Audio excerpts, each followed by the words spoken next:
IMF এর সাথে বলি, আমার সাথে টেন্টেটিভ কথা হয়েছে, টেন্টেটিভ না, জুমে আমি সিঙ্গাপুরে থাকতে অন করে থাকি।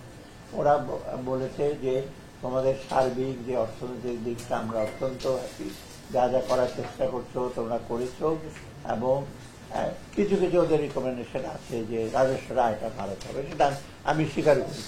রাজস্ব আয়টা ট্যাক্স ডিভিশন লো, সেটা অনেক কারণ আছে।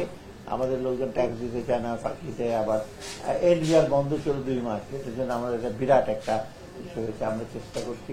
দ্বিতীয়ত ওদের আরেকটা ফাইন্ডিং হলো যে সোশ্যাল সেক্টরে যেন আমরা আরো বেশি ব্যয় করি, বিশেষ করে স্বাস্থ্য, শিক্ষা, একটা সামাজিক নিরাপত্তা এবং খাদ্যটা আমরা মোটামুটি ভালো করছি।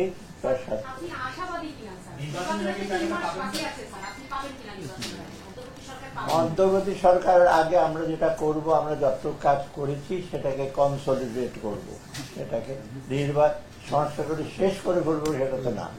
সংস্কার তো শেষ করা যাবে, সংস্কার তো একটা কন্টিনিউ। তা আমরা এটাকে একটা ভালো করে প্যাকেজিং, যেটা বলে আর কি, প্যাকেজিং করে আমরা দেব আগামী সরকারের কাছে।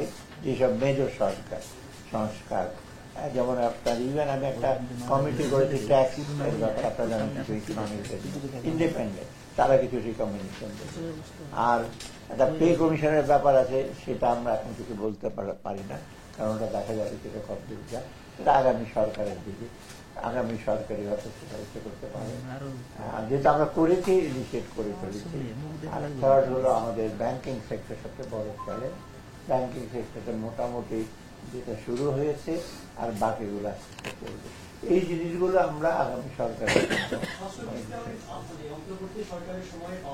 না, ওই আমরা রাজি হয়েছে আগেই যে আমরা এখন কোনো প্রয়োজন নাই, ওরা রিভিউটা কমপ্লিট করে। কারণ ওরা বলছে তোমরা তো করে যাচ্ছ যে জিনিসগুলো, আমরা একটু দেখতে হবে একটা রাজনৈতিক সরকার এসে কর্তব্যটা ধারণ করে। ওটা তো একটা ইম্পর্টেন্ট জিনিস, যে ওরা ধারণ করার পর আমরা ফেব্রুয়ারির দিকে ইলেকশনের সাথে সাথে ওরা আবার রিভিউ আসবে।